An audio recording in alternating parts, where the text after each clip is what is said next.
Kal Halal Yahawah, Bahashim, Hamashiach Yahawashi, Barakatah Yahawah, Barakatah, Wa'akim, Wa'akwatim, Shema. This is Soldier E. Hood with another Fervent Friday, right? September the 15th.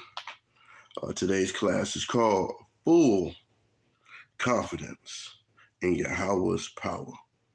That is full confidence in Yahawah's power. Give everybody the opportunity to come in. Again, I say Kal Halal Yahawah, why Yahawah'S. All right. It's been a very, very great week. We celebrated our Feast of Memorial Blowing Trumpets, as well as our new moon of this week. We have the Day of Atonement coming up. So start preparing your bodies for that fast. You know, times are actually, the sun is actually dropping a little bit quicker now. Shalom, Aviel, right? We're getting closer to Feast of Tabernacles after the Day of Atonement, a little bit after that. So if you guys have not reached out to leadership yet, if you guys are looking to fellowship with us, please reach out to leadership in regards to making accommodations to fellowship with us during that actual time. Like I said, everybody needs to be getting ready, definitely preparing their temples for the Day of Atonement, all right? Shalom, everyone coming into the room. Again, the class is going to be called Shalom Official Game TV. Shalom, Malak, Ray. Good to see y'all in here. The name of the class again is Full Confidence in Yahawah's Power. This is what we must have. Full confidence in Yahawah's power, right? We need these things, all right? These things need to be done. I'm going to start out in the book of Psalms, right? One of my favorite Psalms, Psalms 27, right? I'm going to start out with verse 2. Right. But you know what? I'm going to start with verse 1 just to get the context. The Lord is my light and my salvation. Whom shall I fear? We know what the light is. Proverbs 6:23, right? Whom shall I fear?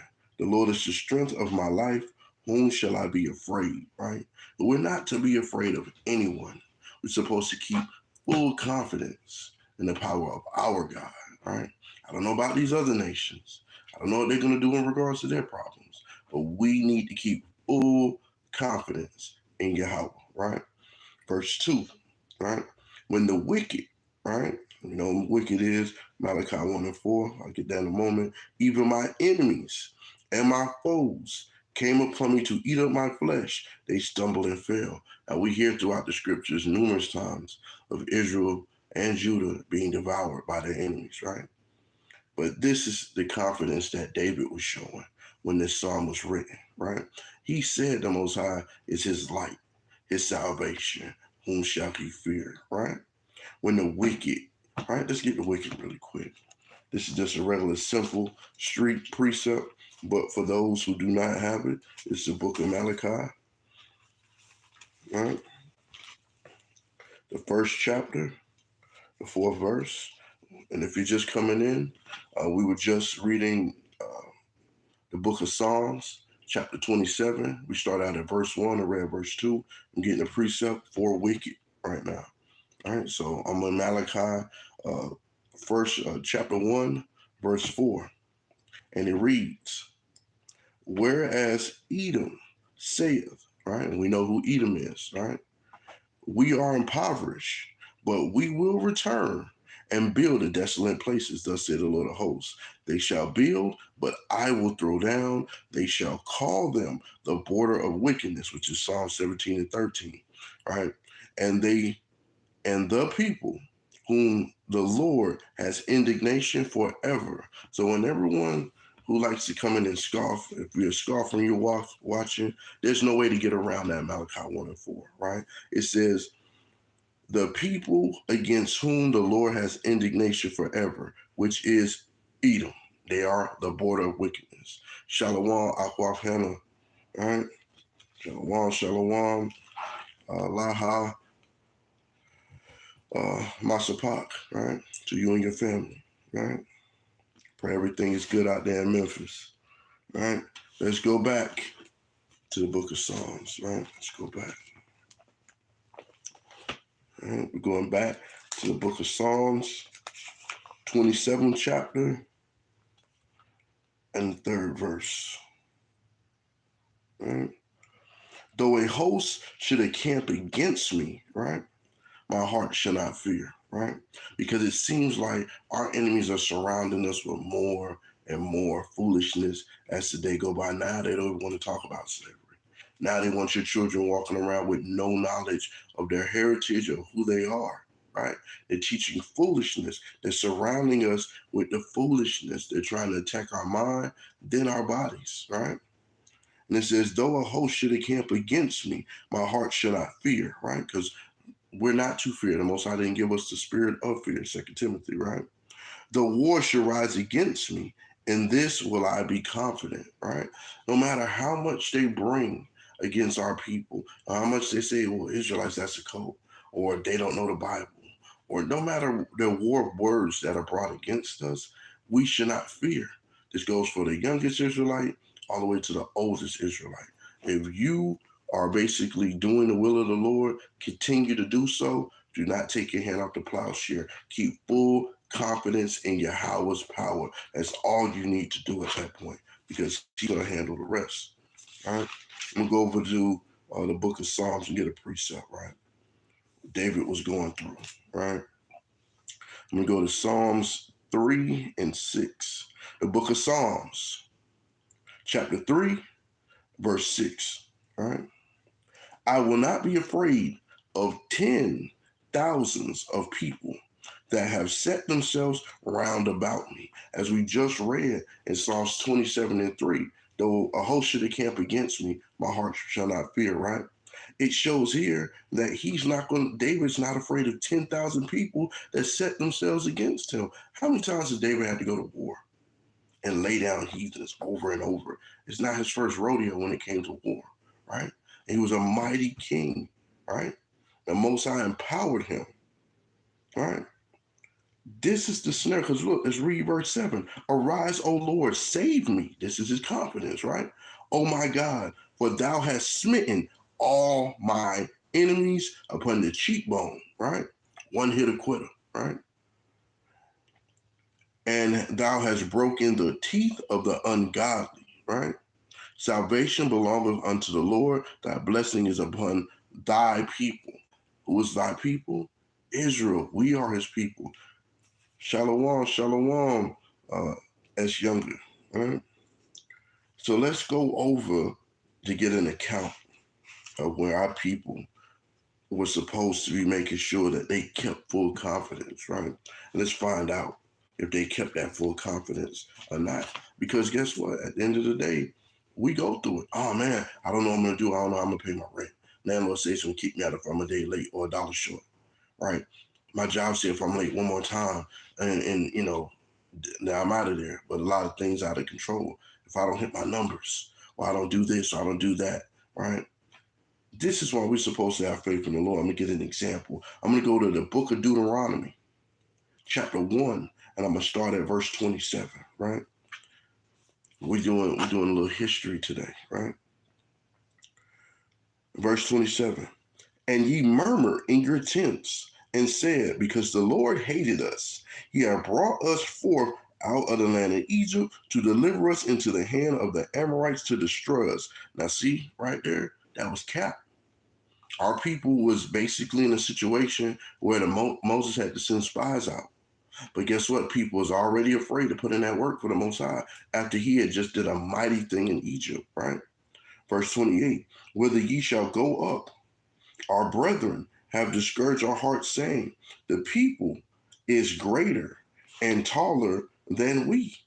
The cities are great and walled up to heaven. And moreover, we have seen the sons of Achanims there, right? So they were saying that they were seeing giants, right? Or people that was just a little bit taller in stature that were not of our people, right? Verse 29, then I said unto you, dread not, neither be afraid of them. The Lord your God, which goeth out before you, he shall fight for you according to all that he did for you in Egypt before your eyes, right? So he'd already gave a strong example by whooping the Egyptians, right? It was one of the plagues that he put upon the Egyptians, right? Imagine this. You got your animals flocking out there in the little valley, and you got Egyptian animals out there flocking in the valley, right? Somehow you already know yours from them, but there's a mighty hailstorm that sends ice and rocks and different things from heaven down as a plague, right? And it destroys every animal of the Egyptians. The only thing that's out there still grazing is the Israelite animals. If that doesn't show you the power of the Most High using pinpoint precision to destroy your enemies, I don't know what else will, right? So don't fret about the management of your job. Don't fret about your landlord. Don't fret about that car payment. Do not fret upon these things. Have full confidence in Yahawah's power. That's what I'm telling you. That's the gist of this class, right? Let's go back. 31. And in the wilderness, where thou hast seen how the Lord thy God bare thee, as a man doth bear his son, in all the way that ye went until ye came into this place. Yet in this thing ye did not believe the Lord your God. That's why, right? This is the problem, right? You went in your tents, you got the murmuring. You forgot, you didn't want to put respect on the Most High's name, right? You start worrying. Now you're asking the wrong people to borrow money, right? Oh, here come Loretta again calling me. She must be need some money. Here go Tyrone calling my phone. He must be need something. So anytime he called me, versus trusting in the Lord, right? Our people didn't trust in the Lord. And let's look at what happened for that murmuring. The Most High hears everything. When you murmur and you don't put your trust in him, and you start giving all this but, let me show you what happened, right? Let's jump down to verse 41, right? Then ye answered and said unto me, we have sinned against the Lord. We will go up and fight according to all that the Lord our God commanded us. And when ye had girded on every man his weapon of war, ye were ready to go up into the hill. And the Lord said unto me, say unto them, go not up, neither fight, for I am not among you, lest ye be smitten before your enemies, right? So he told them not to go up there. Shalom salute, Officer Yacole, right? He told us not to go up there, right? Because we had murmured against the Most High, and he said, I ain't riding with you.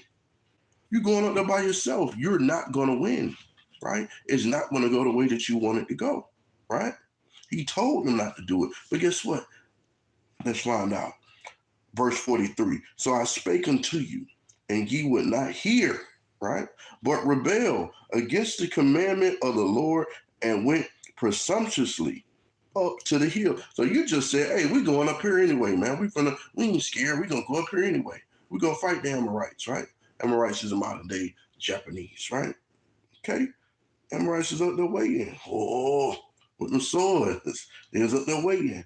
And verse 44 tells you what happened. And the Amorites, which dwelt in that mountain, came out against you and chased you as bees do and destroyed you in Seir, even to Hamarah, right? This is the problem. This is the problem right here. Not being confident in Yahawah's power. He told you, I'm going to do this for you, but you go in your tent to start murmuring, right? You start getting to yourself, start murmuring against the Most High. Guess what? That's foolishness. And that's folly. And every time you do it, guess what? Verse 45. And you returned and wept before the Lord, but the Lord would not hearken to your voice, nor give ear unto you, right? Because guess what? That's what we got for doing that. You want to murmur, you want to go out there and be disobedient, you want to be rebellious, you want to try and go up there. He told you he's not with you, right? But you want to go up there anyway, guess what? Most High got you got a whooping. Them Amorites put a whooping on you. Beat you up out your shoes. But guess what? This is because our people was being disobedient and didn't trust the Lord. They didn't give full confidence in Yahawah's power. They wanted to murmur. Got to stop that murmuring, man. We got to trust in the Lord, bro. Let's go over to the book of Psalms, chapter 118. And we're going to start at verse 10, right? And it says, all nations compare. You know what? I'm going to start at verse 8. It is better to trust in the Lord than put confidence in man. Right? Verse 9. It is better to trust in the Lord than put confidence in princes. Right? All nations compass me about, but in the name of the Lord I will destroy them. They could pass me about, yea, they could pass me about, but in the name of the Lord I will destroy them. Full confidence, right? They can pass me about like bees. We just read that. What happened with the Amorites, right? So this ain't the first rodeo. He already was speaking in reference to what happened in Deuteronomy, the 41st chapter, the 44th verse, right? He knew what would happen, but David was a wise king. He was a man after the Lord's heart, so he was war ready, right? In regards to that. That's why it says they could pass me about like bees. Ain't the first time we've been surrounded, right? Bees swarm on you, that ain't a good feeling. They are quenched as the fire of thorns. So you can imagine that sting. When a thorn stings you, it's almost like a burning feeling. When it stings, you grab a rose, you fall on some thorn bushes, you get a sandy spurl on your socks or something. Man, ain't nothing good to feel about that. For in the name of the Lord, I will destroy them. Right? He said he's going to destroy them. All the nations surrounded David, but David kept his confidence. Right? He kept his confidence in the Lord that he could destroy them with the help of the Lord. And guess what? Many times David had his back against the wall, it seemed like. But David came out triumphant because he trusted in the Lord, right? Let's go over to Isaiah 31, right? Go over to the book of Isaiah 31. But you have to trust in the Lord, right? Who else you going to trust in, right? Or trust in your Glock, right? Your AR, your Bowie knife, right? You can't trust in those things. The Most High can make your wrists limp, your knees weak. He can put a large spirit of fear on you, and you ain't gonna be able to do what you need to do unless He is with you. Gotta have full confidence in your power, man. For real. You can't go out there butt naked. You know what I'm saying? You have to make sure you're doing what the Most High say do. You're keeping these laws, statutes, and commandments, and you're serving the Most High to your full capacity, right? With every ounce of strength that you have, right? Let's go to Isaiah chapter 31, verse 1, right? At the same time, said the Lord, I will be the God of all the families of Israel, and they shall be my people, right? Oh, Salaki, I done read Jeremiah 31:1, right? But he said all the families of Israel. So guess what? He ain't dealing with anyone else. Salaki on that. Salaki. He ain't dealing with anyone else. So take that. All you scoffers that think that he's going to deal with everybody. He only dealing with the families of Israel, right? Let's get this Isaiah chapter 31, verse 1.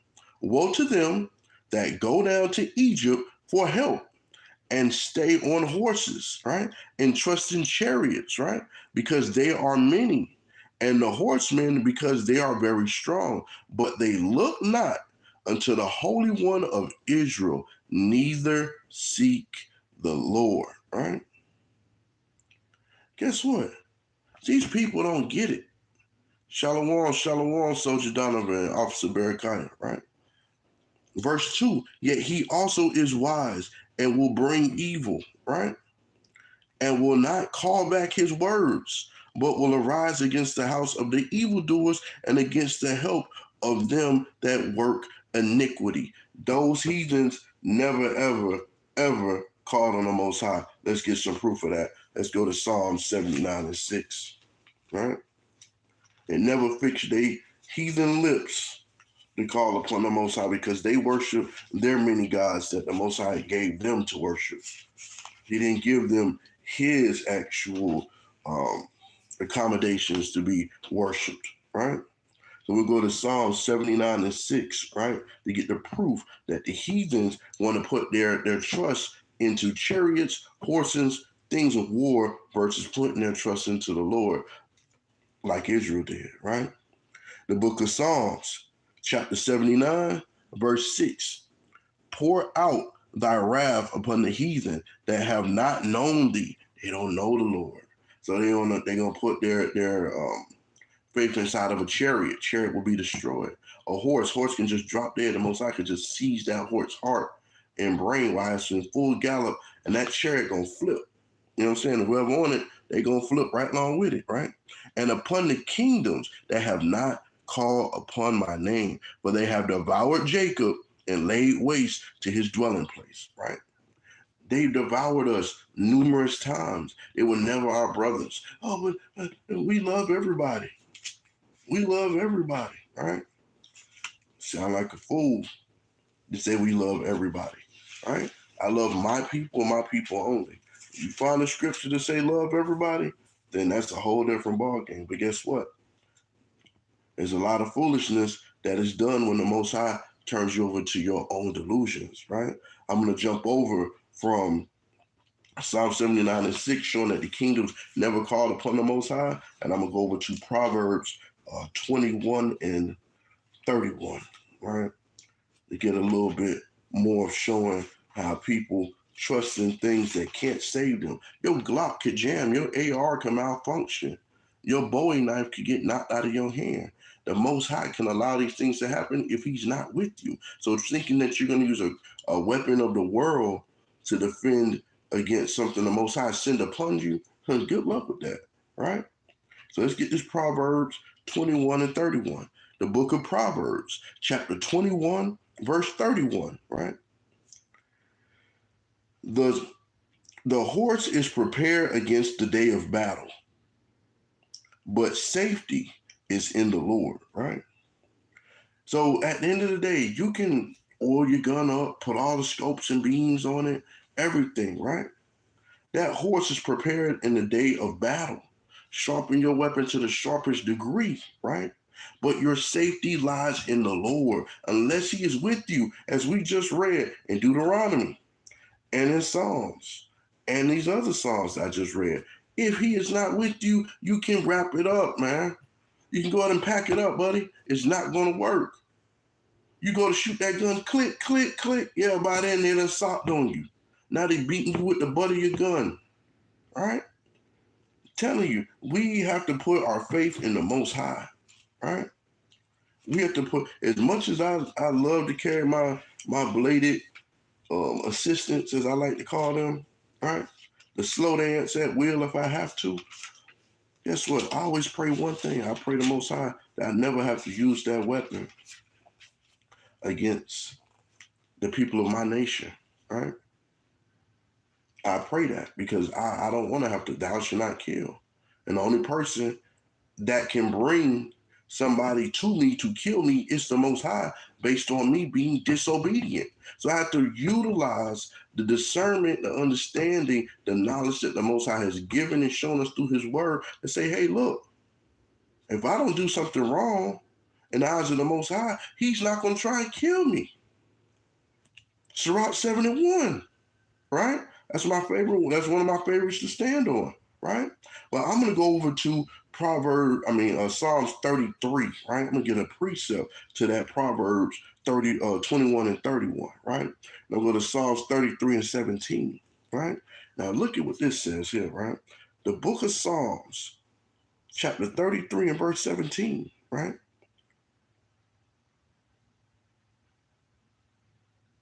I'm going to start at 16. There is no king saved by the multitude of an host. Do you think your army finna save you? Think your boys got your back? Right? When I was in the world and I was banging and stuff, yeah, I'm gonna call the homies. Yeah, nah. Because guess what? This is what it says. No king is saved by the multitude of an host. A mighty man is not delivered by much strength. They say strength is in numbers. By much strength, guess what? The Most High, if he don't allow it, it ain't going down. And if you're operating in wickedness, you can forget about it. Verse 17, a horse is a vain thing for safety. Neither shall he deliver any by his great strength. The Most High is the only one that can deliver us.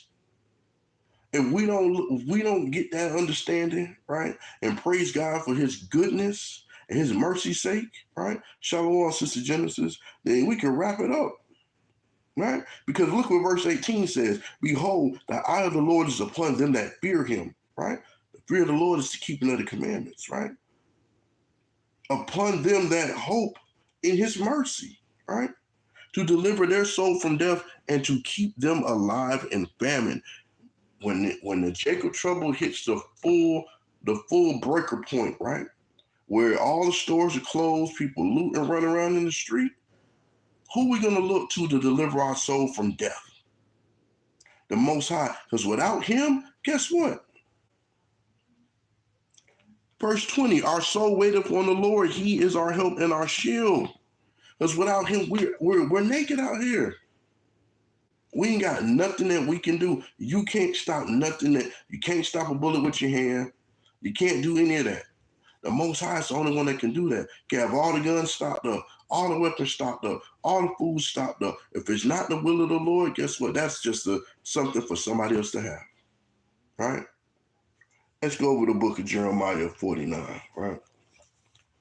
Because at the end of the day, the Amorites chased us like bees, right? As we read in Deuteronomy 1:41 through 44, chased us like bees and whooped us because the Most High wasn't with us. Oh, that wasn't the end.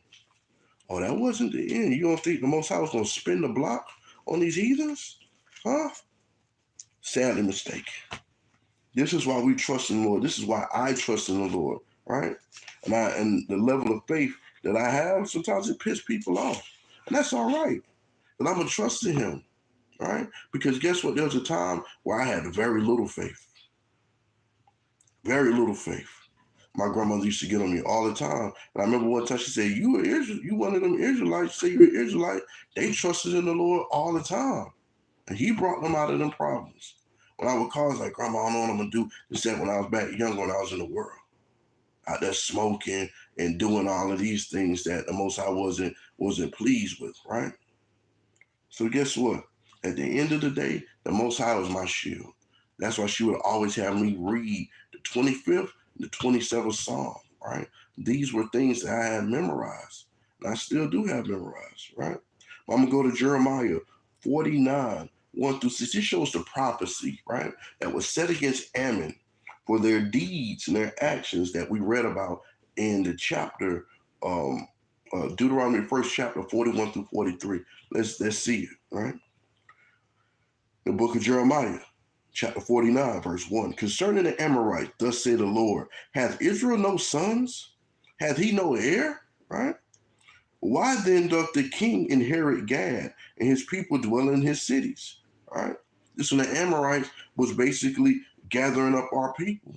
They was just all amongst us, right? Therefore, behold, the days come, saith the Lord, that I will cause an alarm of war to be heard in Rabbah and of the Amorites, and it shall be a desolate heap, and her daughters shall be burned with fire. Hallelujah. Then shall Israel be heir unto them that were his heirs, saith the Lord. Howl, O Heshbon, for Ai is spoiled. Cry, ye daughters of Rabbah. Gird you with sackcloth, lament, and run to and fro by the hedges, for the king shall go into captivity, and his priests and his princes together. Guess what? He rounding everybody up. Because you think the Most High is not going to get some revenge on Ammon for what Ammon did against his children? Even though we was disobedient, the Most High was like, oh, no. Oh, no. Even though I let you do this, I'm still coming back to get you. Right? Verse 4, wherefore glorious thou in the valley, that thy flowing valley, O black backsliding daughter, that trusted in her treasure, saying, who shall come unto me? right? Because they always prideful, right? Behold, I will bring fear upon thee, saith the Lord God of hosts, from all those that be about thee. And ye shall be driven out, every man right forth, and none shall gather him up that wandereth. And afterward I will bring again the captivity of the children of Ammon, saith the Lord. Right? He had to destroy them for what they had done. Jeremiah had to come prophesy against Ammon to let them know, hey, look, this is what is actually going to go down for what you did. Don't think the Most High never forgets. So when you sin and you think nobody saw it, angel wrote it down, took it to the Most High. The Most High got it, said, I take that personal, right? You don't want that. Because now we're about to go into Babylon siege Israel, like in 586 BC, under King Jehoiakim, right? He was evil as hell, right? He had a wicked reign, and basically we got invaded 3 times by Babylon because of this foolishness. Let's go over to 2 Kings. I'm going to get the second account, right? I'm going to 2 Kings. Because guess what? You don't have full confidence in the Lord. Who you got full confidence in? All right? Who do you have it? Oh, I got a pit bull. I got a Rottweiler. I got a leopard. I got this. I got a... Man, all that stuff, the Most High can just seize it. It's done. It's dead, right? So I'm going to start out in 2 Kings chapter 24. I'm going to start at verse 8. Jehoiakim was 18 years old when he began to reign. He reigned in Jerusalem 3 months, and his mother's name was Neshutha, daughter of Elnathan of Jerusalem. And he did that which was evil in the sight of the Lord, according to all that his father had done. Father, apple didn't fall far from the tree, right? These are the things that our people had to deal with because of, guess what? We was in these different situations. So at the end of the day, we're under evil rulership now that's not of our people, right? Are you going to have full confidence in the Lord? Are you going to do what he say do? Are you going to do exactly what he says do by his word that he's given to you? He's giving you wisdom, knowledge, and discernment to have understanding. Are you going to do it? That's what you need to ask yourself. Where's your confidence level at? When you look at his confidence check, you have that confidence check in the Lord. Where's your faith at, right? Verse 10. At that time, the servants of Nebuchadnezzar, king of Babylon, came up against Jerusalem, and the city was besieged, right? I'm going to get proof of that besieged city. Jump over here to the book of Matthew, chapter 1, verse 17, right? So all the generations from Abraham to David are 14 generations. And from David until the carrying away into Babylon are 14 generations. And from the carrying away into Babylon unto Christ are 14 generations. We were carried away into Babylon in regards to that siege. We were sieged in the 586, right? So at the end of the day, these are the things that we have to actually look at when it comes to our history. Let's go back to 2 Kings 24. We're going to jump down to verse 13, right? Because this is what happened in regards to us getting carried into Babylonia, right? Book of 2 Kings, 24th chapter, verse 13.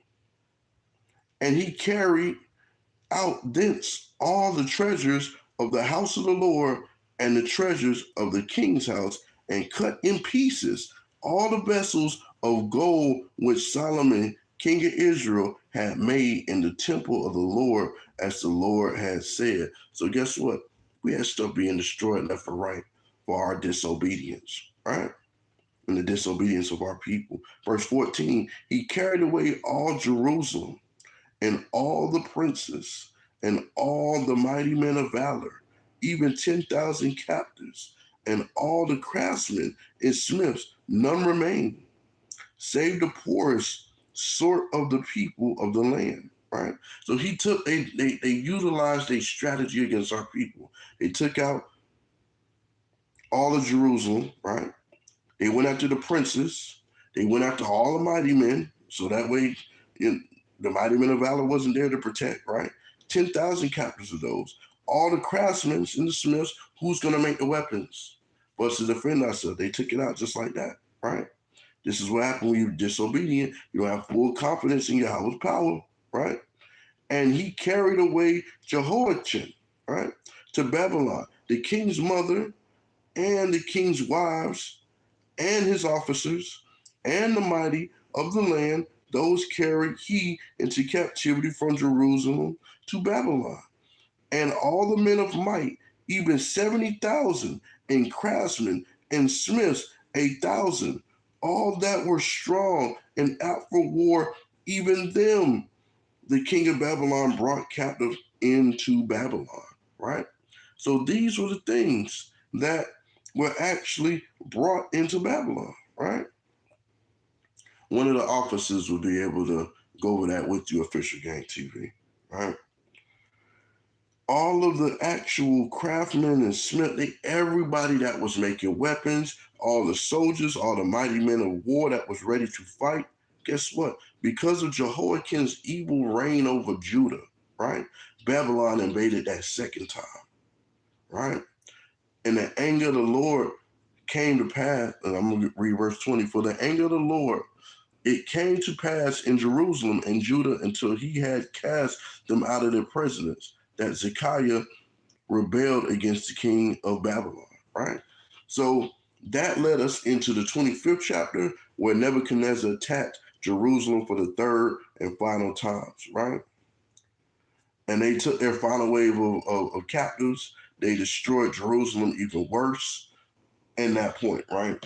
So they had the sieges, surround us, capture us, and basically these were the things that were brought upon us for our evil deeds and the things that was not pleasing to the Lord, right?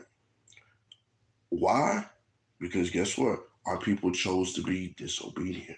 They didn't have any confidence in Yahweh's power. So by them not having confidence in the law, statutes, and commandments, to stay obedient, to do what the Most High said do, these were the things that was brought against them. Let's go over to the book of Jeremiah, 50th chapter. All right? Jeremiah was in that Babylonian captivity in 586. See what I'm saying?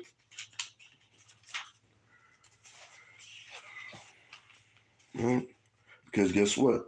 Babylon didn't just not going to get away scot-free for what they did. Because they done did some horrendous stuff. So I'm going to start out the book of Jeremiah, chapter 50, verse 1. The word of the Lord spake against Babylon and against the land of the Chaldeans by Jeremiah the prophet, right? These were the situations that set it off right here. Jeremiah was sent to prophesy against Babylon for their deeds. You think Nebuchadnezzar's deeds wasn't going to they were just going to get away? They don't get to come and destroy the temples, all right? And the vengeance of the Lord wasn't going to come out of those temples for what they did. They was going to take the things that the Most High had put on Solomon's understanding, right, to create for the temple. They destroyed it. They cut down all types of stuff and destroyed it. You think the Most High was just going to let them destroy that and get away with it? No, he was not, right? Let's jump down to verse 9, right? Verse 9. For lo, I will raise and cause to come up against Babylon an assembly of great nations from the north country, and they shall set themselves in array against her. From thence she shall be taken. Their arrows shall be as of a mighty expert man. None shall return in vain. Right? Verse 10. And Chaldea shall be a spoil. Right? All that spoil her shall be satisfied, saith the Lord. Here comes the vengeance. Here comes the Most High saying, I'm going to get my revenge. This is what I'm going to do. I'm going to bring another nation, right? My enemy's enemy is my friend. This is what's happening right here, right? I'm going to explain a little bit more so you can see who he utilized to actually attack, right? Verse 11, because ye were glad, because ye rejoiced, O ye destroyers of mine heritage, because ye are grown fat as heifers at grass and bellow at bulls. Your mother shall be sore confounded. She that bare you shall be ashamed. You're going to be ashamed of these situations, right? These scenarios, your mother's going to be confounded. I thought my son was a killer. I thought my son was a soldier. What we just did to these people, we just took them into captivity. Your mom's confounded. She doesn't understand how y'all getting whooped the way y'all getting whooped now, right? She that bare you shall be ashamed. My son ran like a coward. He's hiding in our tent. He's supposed to be a mighty man of valor. I can't find his weapons. He hid his weapons. He buried them, right? This is what these people are going to be doing for destroying the Most High's heritage, right? And it says, behold, the hindermost of all the nations shall be a wilderness, right? A dry land and a desert, right? Because the wrath of the Lord, it shall not be inhabited, but shall be wholly desolate. Everyone that goeth by Babylon shall be astonished and hiss at her plagues. So they gonna do that. Oh man, but they going through it. They getting tore up. The water officer Barakai for answering the mighty brother's question in regards to that scripture. All praises, right? These are the things that was plagued against her, right? It says they're going to be desolate, no rain, no crops, no animals. So if you have nothing for the animals to eat, no grass, you're not going to have any cows, you're not going to have any goats, anything that eats those things, right? So guess what? They're going to die out. So there goes your meat. There's no fish, there's no water, there's no lakes. There goes more of your meat, right? The fowls of the air, they ain't got nothing to actually water for them to actually nourish themselves. They're not going to build their nests in an area that's been depleted, right? And the Most High going to put on those animal spirits not to come there and flee, right? Ain't going to be giving birth to no calves. They're not going to be having any of that Babylon for what y'all did against our people, right? This is why you're going to be in astonishment. Dang, they took them people into captivity. Now look at them, right? So these are the things, right? I'm going to read verse 14. Put yourselves in array against Babylon round about. All ye that bend bow, shoot at her. Spare no arrows, for she has sinned against the Lord, right? And guess what? You know how they sinned against the Lord? Because they didn't break no commandments, because they don't have any commandments to break. They touched the Most High's apple of his eye, number one. And number two, they came in there touching the Most High's temple that's sacred to him. That's very, very, very sacred. Those altars, all those things that's created and put together, the Most High takes that stuff very serious, bro. Very serious. Like going in one of those stores, they have all those little antiques and things that's worth so much to Esau, like a bull in the china shop. You tear that stuff up, it's gonna be serious consequences, because Esau gonna call the police and call everybody. And then guess what? They're gonna just add up the price and say, hey, you know what? You've done personal damage to over tens of $1,000s worth of this person's stuff. Yeah, you going straight. We might put you in prison for that. Because these are the things that our people need to understand. It ain't no joke, right? This ain't no joke. The Most High raised and assembled great nations against Babylon, right? My enemy's enemy is my friend, right? But not in that sense, because these other nations were our friends. They were being utilized. The Most High was utilizing them as a device against them, right? Just like the Most High is using the Arab nations now against the country we're in, right? Oh, we're going to go up on the gas prices, because guess what? They covering the gas, right? America decided, hey, we're going to intercept some oil going over to China from, I believe it was Iran recently. Now you see our gas prices going up, because guess what? They're like, okay, no problem. You took our oil, right? Okay, you got that. We're going to do this on the back end.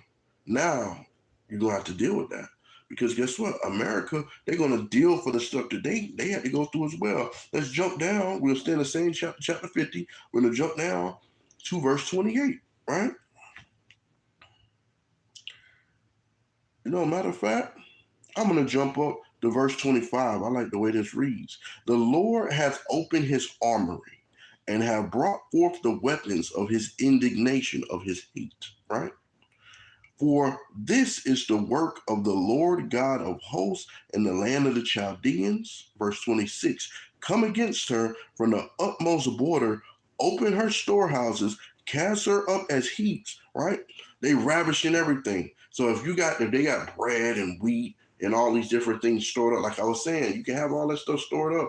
It's just going to be for someone else to come take, right? Because their hand was weak at this point. They could not do anything against the vengeance and the might of the Most High.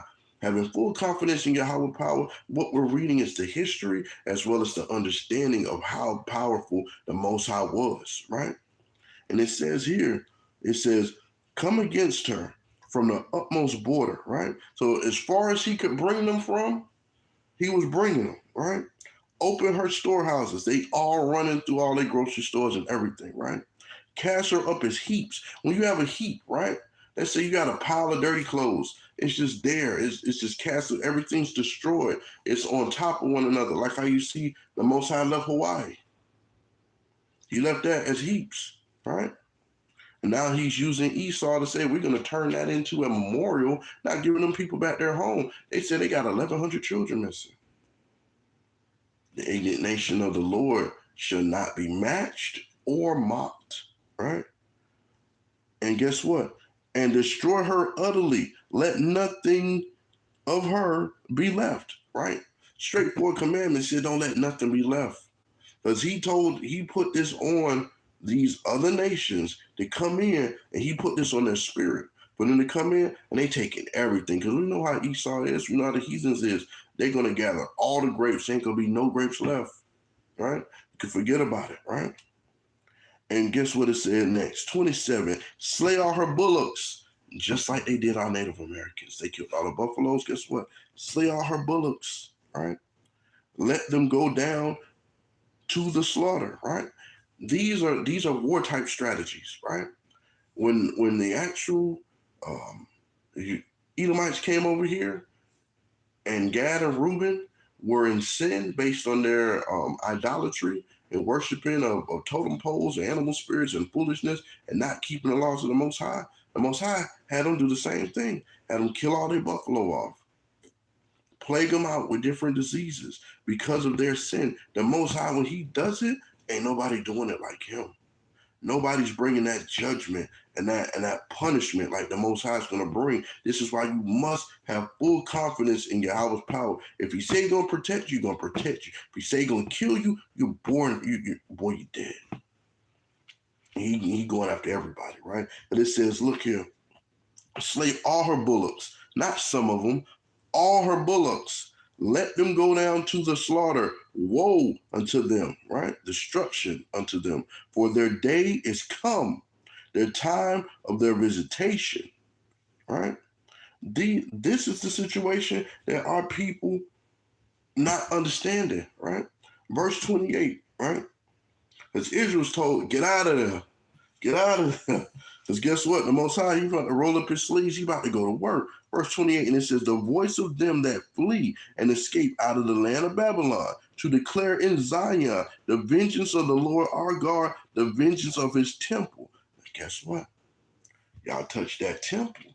Y'all destroyed that. In that 2 Kings 24:13, they destroyed that temple. But we're going to hold our spots, right? And I'm going to go over to Jeremiah 52:13 to get the proof, right? Get the proof here, right? The book of Jeremiah 52:13, right? And burn the house of the Lord, right? And if you didn't hear that book chapter verse, it was the book of Jeremiah, chapter 52, verse 13. And burn the house of the Lord and the king's house and all the houses of Jerusalem and all the houses of the great men burned he with fire, right? and all the army of the Chaldeans that were with the captain of the guard break down the walls of Jerusalem round about. Right? So they came in there and they laid waste. Right?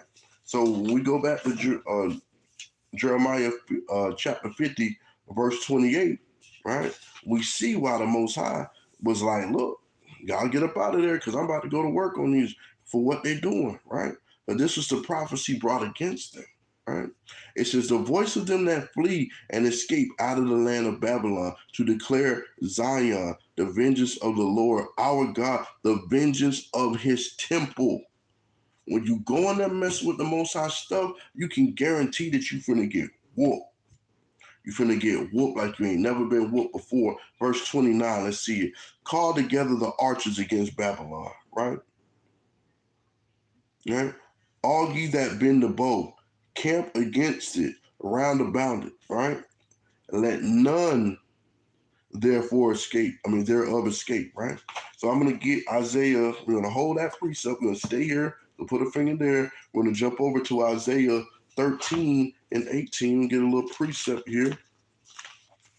Let's get a precept. 13 and 18.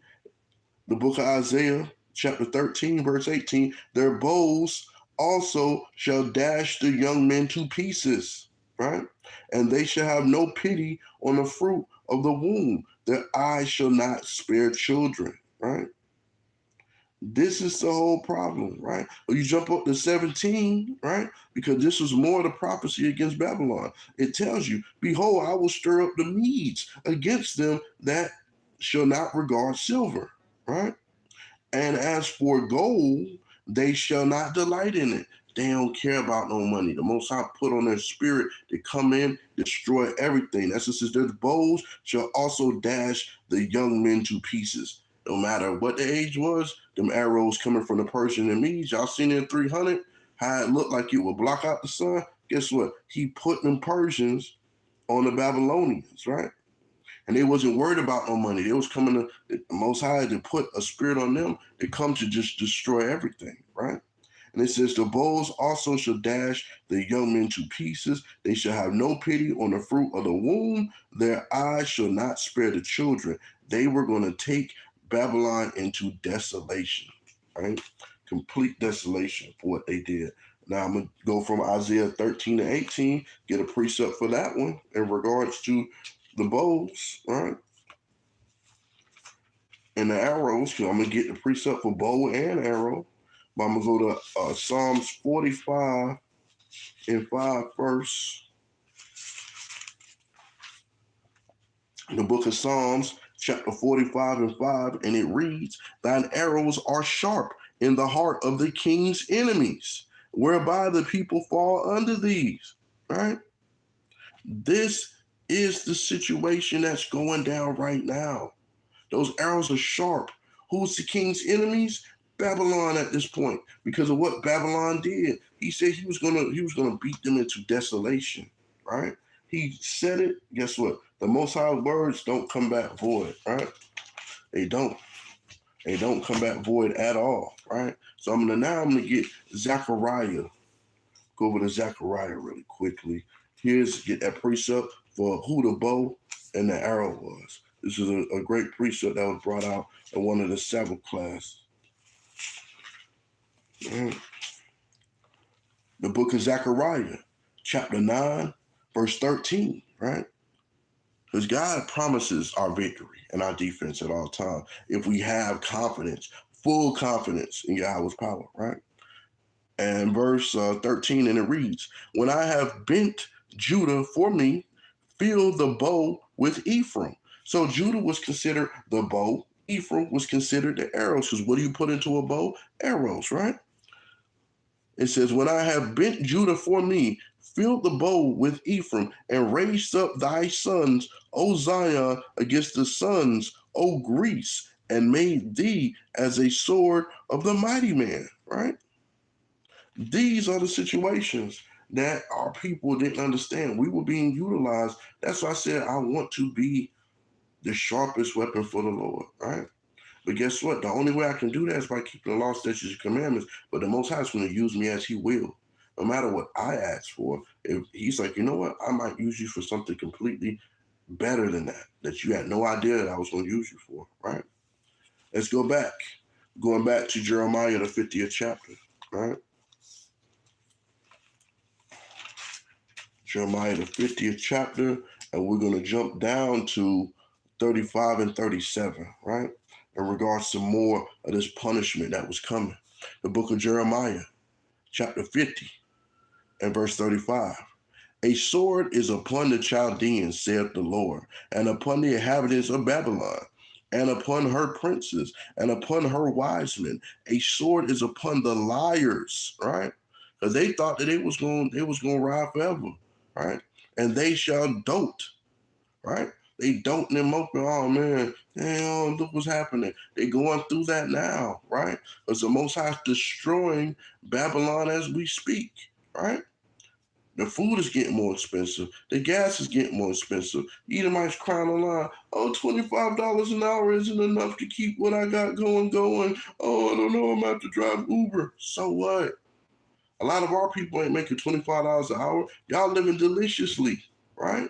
Y'all not content with what's going on. Shalom, Aquafadea, right?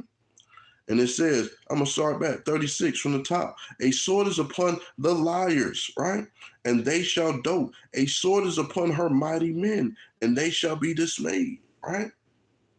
These situations are happening right now in regards to the Most High destroying modern day Babylon, right?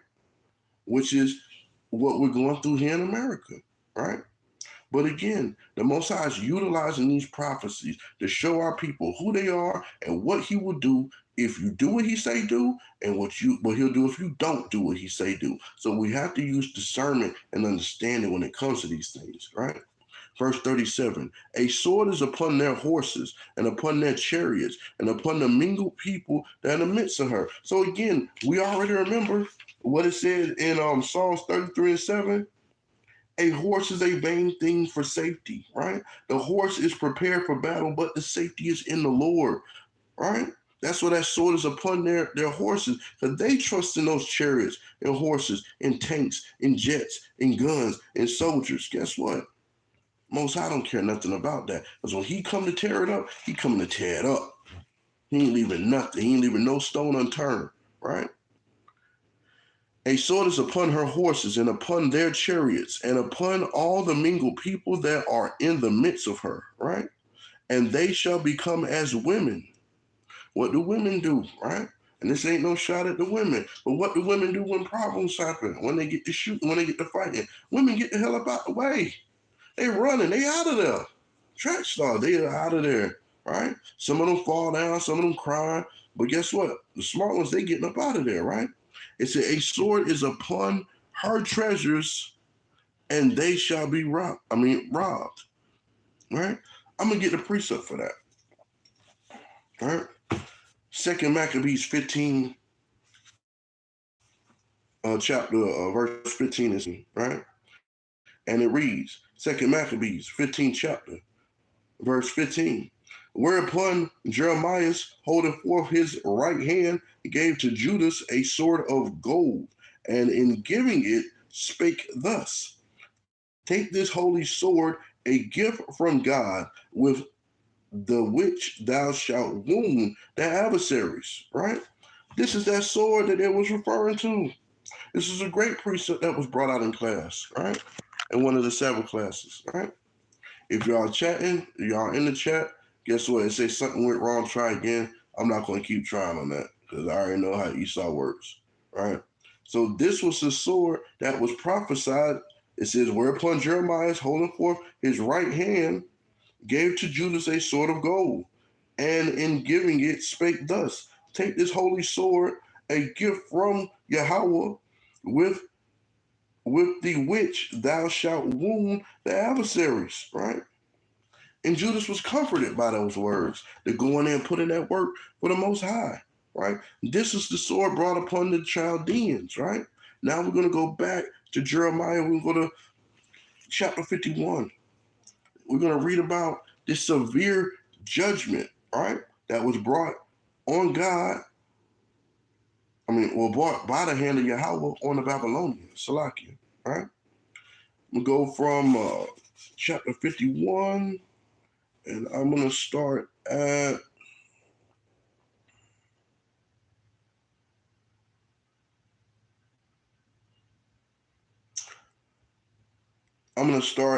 verse 8. Right? Matter of fact, I'm going to start at verse 1, Salakia.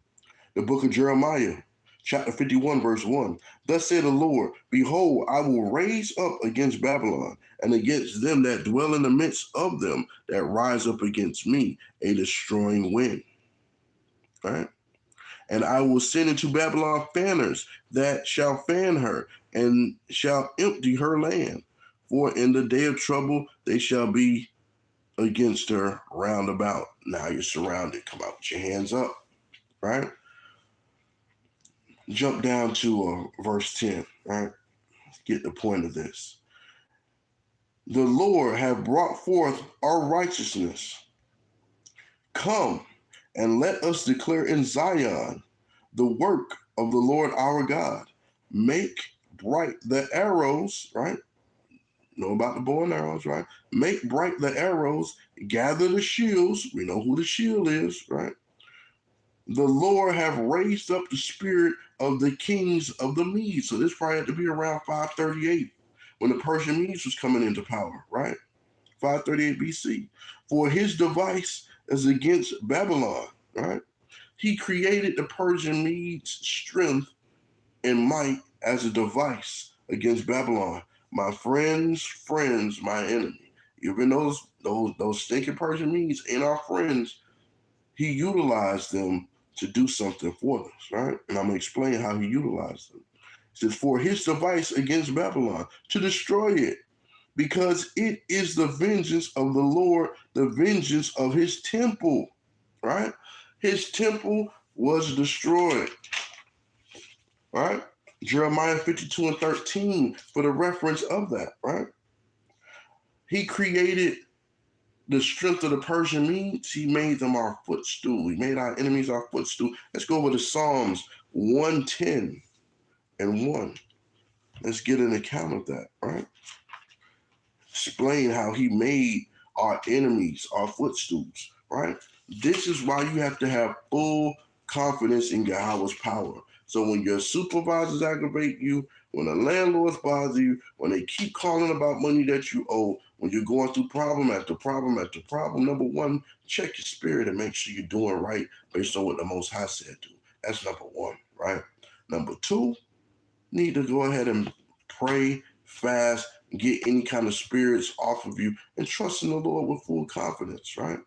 But let's get this. Psalms 1, the book of Psalms, chapter 110 and verse 1, right? The Lord said unto my Lord, sit thou at my right hand until I make thy enemies thy footstool, right? This is something that David prophesied when they said, well, David, I didn't know there was a prophecy of David right here about Christ coming. As I said, the Lord said unto my Lord, sit thou at my right hand. Who is at the right hand? Christ. He is the right hand. He is the power of the Most High, right? He is in his power. He does things on behalf of the Most High, right? He's pretty much a hitman for the Lord if he needs to be.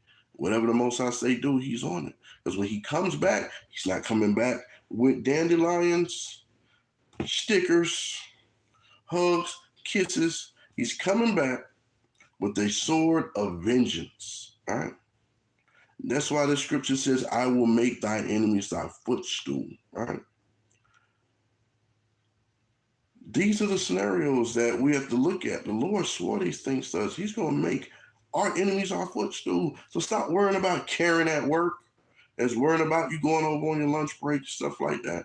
Put your full confidence in the Lord, man. This is what we have to do. Let's go back to Jeremiah 51, right? Just wanted to get that in regards to the Persian beads being made into our footstool, right? even though we went into captivity under them for being disobedient again, right? But the Most High utilized them, bring them into their reign by basically getting us out of that issue that we had with Babylon for what they did, right? Get some revenge, right? So we're going to go over to 51 and we're going to jump down to verse 37. So the book of Jeremiah, chapter 51, verse 37, right? I'm going to start at verse 36. Therefore, thus said the Lord, behold, I will plead thy cause and take vengeance for thee, right? And who was taking vengeance for us? The Most High taking vengeance for Israel, for what they did to us, right? What they did to his temple. And I will dry up her sea and make her springs dry. No animal's going to come in there where it's all dry. No fish are going to be able to swim in if the seas are dried up, right? Verse 37, and Babylon shall become heaps, a dwelling place for dragons, an astonishment and a hissing without an inhabitants, right? These are the situations that was brought on them for their deeds. They're going to be completely desolate, a heap, right? When you look at an old junk car, those are heaps, right? You look at like a bunch of homeless people stuff that's left on the side of the road just in disarray, right? That's a heap, right? Trash heaps, right? Garbage landfills, those are heaps of trash and garbage, right? Let's jump down to 49. As Babylon has caused the slain of Israel to fall, so at Babylon shall fall the slain of all the earth, right? So again, these are situations that was brought based on their deeds. They're going to get paid back. Their recompense was going to be upon their head. Jump down to verse 52. Wherefore, behold, the days come, saith the Lord, that I will do judgment upon her graven images, right? And though all her land, the wounded shall groan, right? They're going to be, oh, man, oh, it broke my statue. Oh, I can't go practice my witchcraft. I can't do this and that. All praises to the Most High for doing that, right? Jump down to verse 54. A sound of cry cometh from Babylon, and the great destruction from the land of the Chaldeans, because he said he was going to pay them back. And he's paying them back, right? He paid them back. Verse 55, because the Lord has spoiled Babylon and destroyed out of her the great voice, when her waves do roar like great waters, a noise of their voices uttered, because the spoilers is come upon her, even upon Babylon, and her mighty men are taken. Every one of their bows is broken, right? For the Lord God of recompenses shall surely requite, right? Because of what they did, the Most High said he was going to have his revenge. Fear not, right? How many times he told us to fear not, right? Verse 60, I'm going to go to verse 62. Then shalt thou say, O Lord, thou hast spoken against this place to cut it off, that none shall remain in it, neither man nor beast, but that it shall be desolate forever, right? And verse 64. Thou shalt say, thus shall Babylon sink and shall not rise from the evil that I will bring upon her, that they shall be weary. Thus far are the words of Jeremiah. But this was the prophecy that was going to be brought upon them, right? This is the prophecy being, as I say, get out of there. Because guess what? Most High is coming with the judgment, right? Most High was coming with the judgment. Get this last precept here. Something y'all want to stand on. This is one of my favorite precepts to show full confidence in Yahawah's power, right? Exodus 14:14. The Lord shall fight for you, and ye shall hold your peace. Hold your peace, man. A lot of times you want to go off, you want to do things that's out of your power, right? And that's pretty much not in your pay grade spiritually and physically, right? You want to do these things, the Most High said, hold your peace. I'm going to fight for you.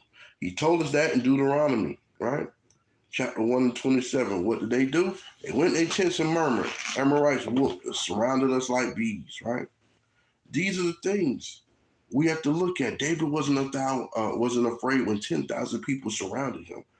These heathen never called on the Most High, but they took pride and confidence in chariots and horses, right? And we saw what happened when the Most High parted the Red Sea and closed the Red Sea. All those people on chariot and horses was no longer. That's why I said a horse is a vain thing for safety, right? You're not going to be able to get in your car and outrun the day of judgment for the Most High. You can forget about that, right? This shows the prophecy against Ammon in Jeremiah 49, as well as Jeremiah 50, 51, and 52, Salakia. That Babylon was going to be destroyed for their wickedness that they had done against us. They touched our temples in Jeremiah 52 and 13. Basically, the Most High said, go get them archers. We're going to surround them. We're going to go ahead and siege them out with a whole other nation, and I'm going to destroy them for their deeds against us. And guess what? The Most High has confidence in his power. His hand is never slack. He will never sleep nor slumber when it comes on us. His foot shall not slip. None of that. This is why you have full confidence in the Lord at all times. All right? At all times. And with that, I'm going to say shalom. All right? I want to thank everyone for the alms and the support that you have provided by the grace of Yahweh through the Cash App, through the GoFundMe, right? We appreciate that. Those funds are being utilized for righteous things, right? Thus say the Lord, right? Please start preparing your temple for the Day of Atonement. Hydrate yourself. If you have not started trying to fast, you need to start trying to do so to prepare your body because the sun's getting darker. Well, the sun's going down a little bit earlier, right? So about next week, the sun should start going down around 7-ish. Maybe by 7:30, it'll be dark. So you'll have to ride out from 7:30 that night to 7:30 the next night with no water, no tasting of anything, right, whatsoever. So this is when you have your faith for the trust in the Most High, right? In regards to worrying about medications and things of that nature, the Most High will make that decision in regards to how that will work. But we are to afflict our bodies, right, on this Day of Atonement, to beg for forgiveness, to read scriptures, right? And hopefully by the grace of the Lord, we'll have another marathon class like we did last time, so that way you can keep your spirit watered in the water of the washing of the word, right? And stay heavenly hydrated, so to speak, in regards to that, right? And then also we have the Feast of Tabernacles coming up, right? Please reach out to the captains. The numbers are in the description box if you have any questions about what to bring, what not to bring, what we're gathering, anything that's incorporated in regards to any type of costs or things when it comes to bringing your families, right? These are the things you want to reach out to the leadership about, so that way your questions can be answered. So if you're looking to fellowship, you can do so, right? Thus said the Lord, right? Get this law. Here we always say, make sure that we keep the law, statutes, and commandments, right? So I'm going to get a law in regards to it.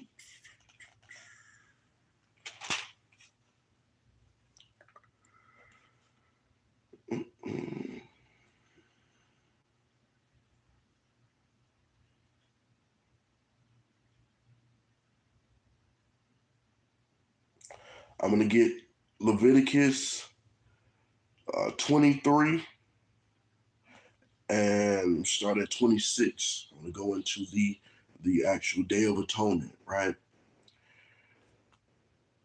The book of Leviticus, chapter 23 and verse 26. And I'm going to read all down to 32. And the Lord spake unto Moses, saying, on the 10th day of the 7th month there shall be a Day of Atonement. It shall be a holy convocation unto you. So that means gather. And ye shall afflict your souls, and offer an offering made by fire unto the Lord. And ye shall do no work in that same day. For it is a day of atonement, to make an atonement for you before the Lord your God.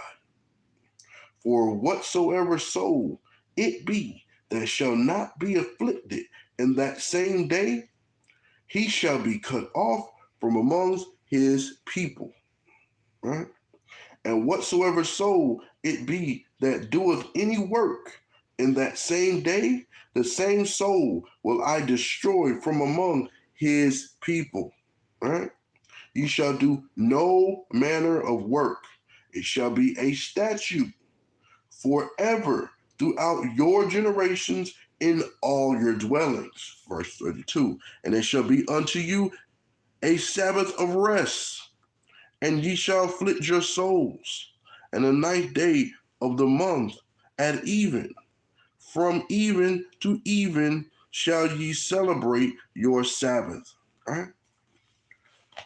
So this is the way that the Most High has commanded and gave statute in regards to how we keep the Day of Atonement. He gave us the consequences of what will happen if we don't do it, right? As well as he gave the explanations of what we're not to actually do during that, all right? So again, that was the actual Day of Atonement, which is a commandment. It's a law for us to keep. It's a statute for us to observe, right? I am Soldier Ehud, Battle Axes, and with that, I say, call halal Yahawah, Bahashima, Mashiach, Yahweh Shah, Barakatah, Masapak, Yah, Hallelujah, Shalom.